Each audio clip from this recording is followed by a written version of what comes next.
شهری دوشنبه شونمت از دل کشور، از دل کشور.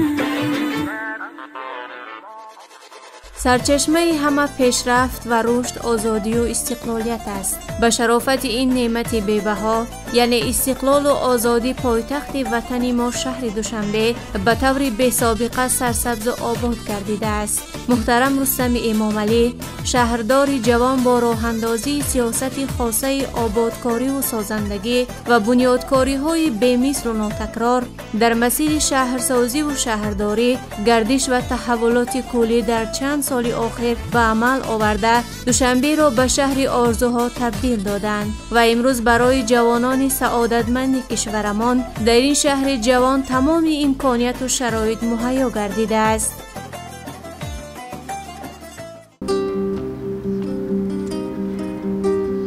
آن کسی را که تو می جویی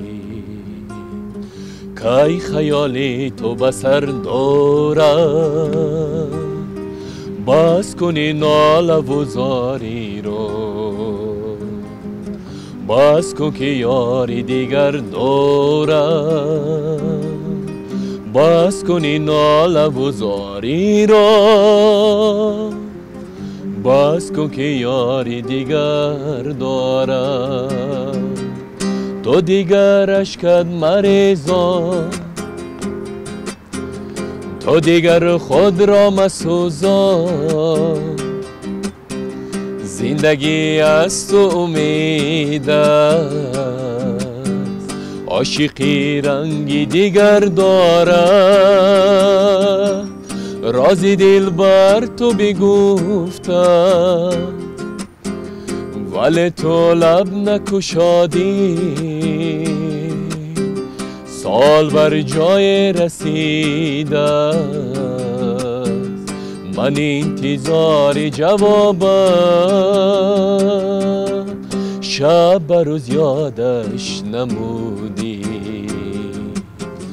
قصه عشقش سرودی، باز که خونی دلش بخوردی، قصه عشق بر سر دارد. تو دیگر اشکت مریزان، تو دیگر خود را مسوزان، زندگی از تو امید است، عاشقی رنگی دیگر دارد. رازی دل بر تو بگفتم. من همیشه وصفی تاجیکستانی عزیزم رو میکنم، چون که فرزند همین دیارم. اگر صنعتکار باشم با سرود، شاعر باشم با شعر، ورزشگر باشم با ورزش، با یگان چیز من میخوام که همین نام وطنم رو همیشه در همه جا تلفظ کنم، نام وطن رو. پیشروی شهر دوشنبه رو، آبادی شهر دوشنبه رو من با مثل کوههای بلند میبینم، چون که من اساساً در همه چیز آزادی رو میبینم.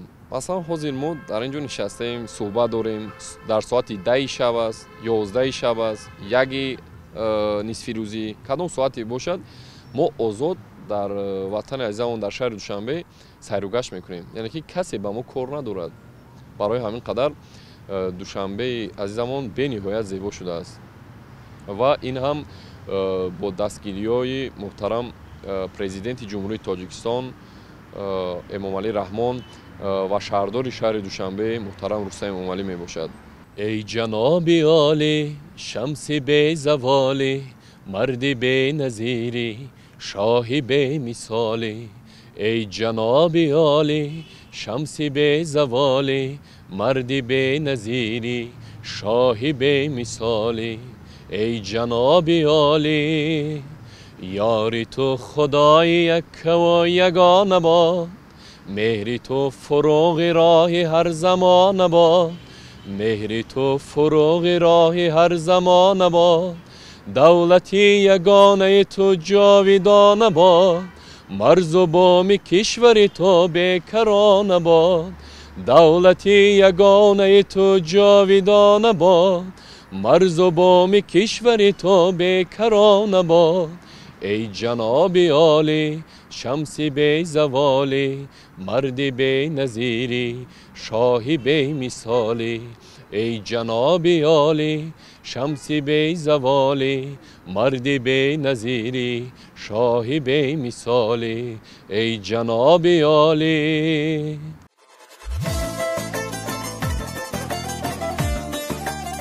پایتخت مملکت همچون تجسمگر سیمای واقعی ملت و خانه امید تمام تاجیکان و تاجیکستانیان توانسته است که سیمای واقعی خیش را با حضور جوانان کسب و کار گوناگون و زحمت و تلاش آنها به شهر جوانی و جوانان معرف کرد باشد. امروز با درک مسئله مذکور مقامات اجرایی حاکمیت دولتی شهر دوشنبه به سیمای پایتخت عزیزمان با در نظر داشت منفعت‌های جوانان قبای جوانی پوشانیده و بهر پیاده نمودن نیازهای آنها تمام امکانات و شرایط فراهم آورده شده است. ثمره نیک استقلال است که تاجیکستان همچون دولت صلح‌خواه و صلح‌آفر در بین دولت‌های جهانی اعتراف گردید. این همه توجه از بواسطه از توجه‌های اساسگذار صلح و وحدت ملی پرزیدنت جمهوری تاجیکستان محترم امامعلی رحمان منشأ می‌گیرد.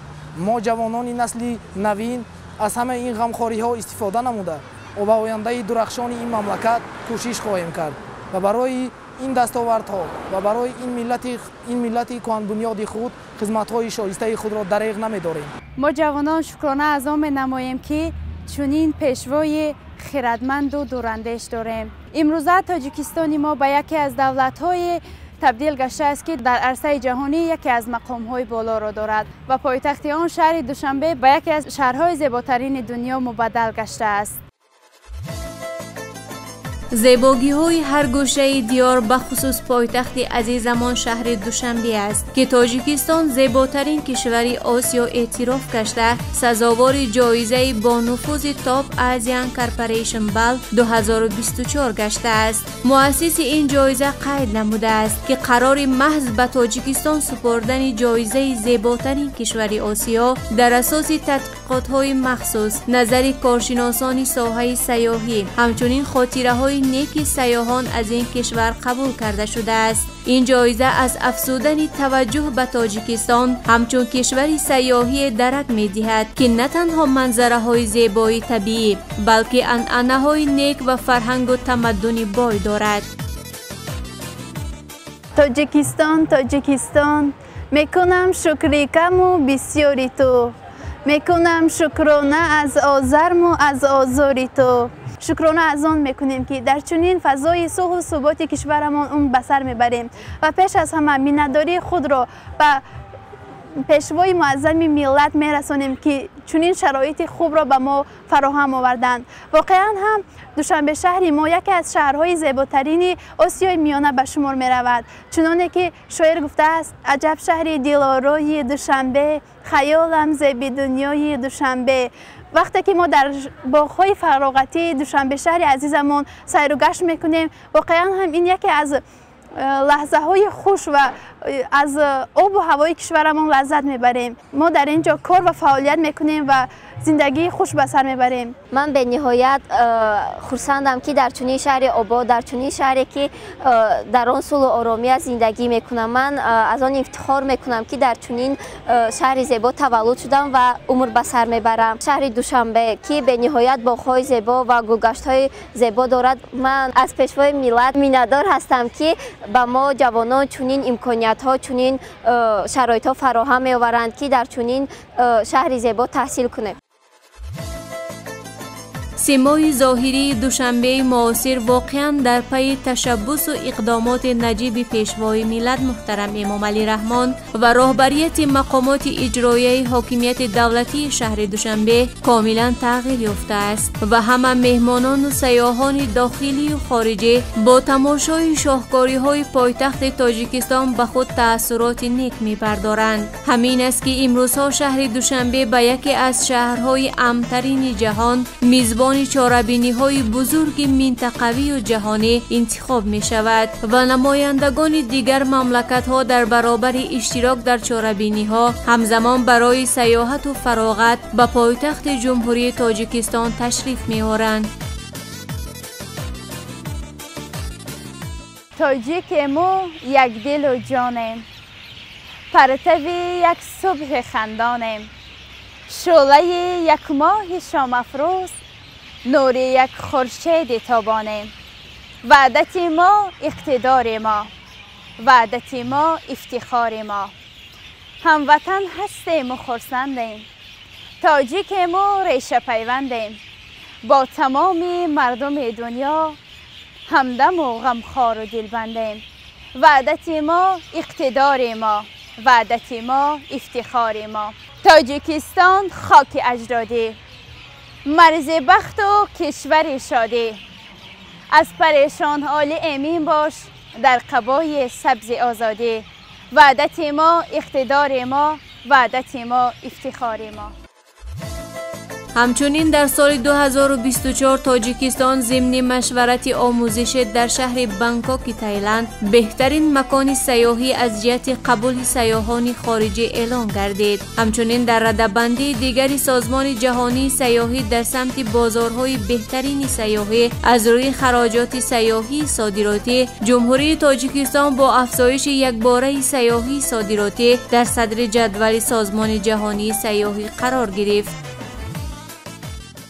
ما شکرگزار از آن هستیم که ما در چنین دولت آباد و آسوده زندگی میکنیم و چنین جوانان شجاعتمند داریم که در صف قوه‌های مسلح خدمت می‌نمایند و مرزبومی اجدادی خویش را با افتخار ملی هویت حفظ می‌نمایند و ما نیز جواباً به این دستگیری‌ها در پیروی گفته‌های پیشوای معظم ملت و صف قوه‌های مسلح شامل شده به خلق و وطن و دیار عزیز خویش صافدلانه و صادقانه خدمت می‌کنیم. ساختمان انشاءات و بناهای نو و زمانوی با مقصد زیبا نمودن سیمای ظاهری پایتخت مملکت زیر توجه مخصوص حکومت مملکت و رهبریت شهر دوشنبه قرار گرفته، سال تا سال در این سمت پیشروی‌های نظررس به مشاهده می‌رسد. مخصوصاً سالهای آخر شماره چنین بناهای خوش‌طرح و زمانوی به مراتب زیاد گردیده، حسن پایتختمان را به کلی دگرگون نموده است. برابر قامت افراختن یک قطار بناهای بلندآشیانه و خوش‌طرح و زمانوی در مرکز پایتخت، ساختمان یک قطار انشاءات‌های جوابگوی طلبات زمان معاصر ادامه داشته، قسمی زیادی آنها در حال انجامیابی می‌باشند. چنین بناهای زمانوی من بعد می‌توانند برای زیبایی سیمای پایتخت و بهتر نمودن شرایط زیست اهالی مساعدت نمایند.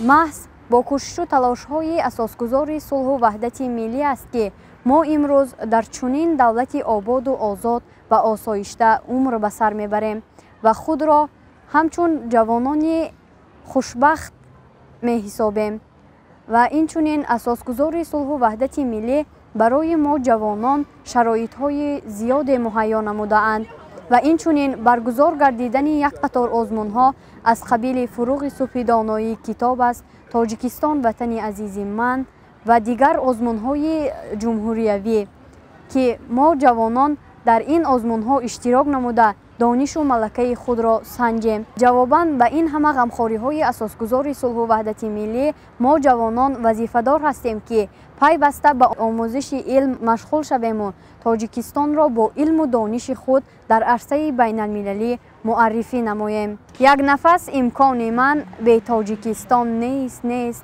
در تن من جان من به تاجیکستان نیست.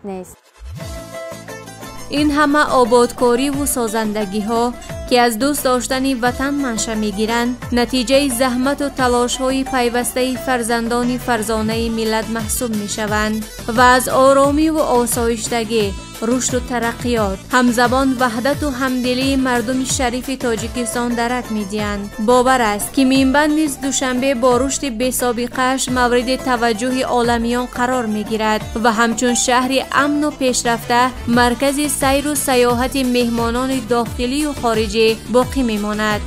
از شهر دوشنبه شنوه از دل کشور نبض خوشی آمد علی مادر. از شهری دوشنبه شنوه از دل کشور نبض خوشی آمد علی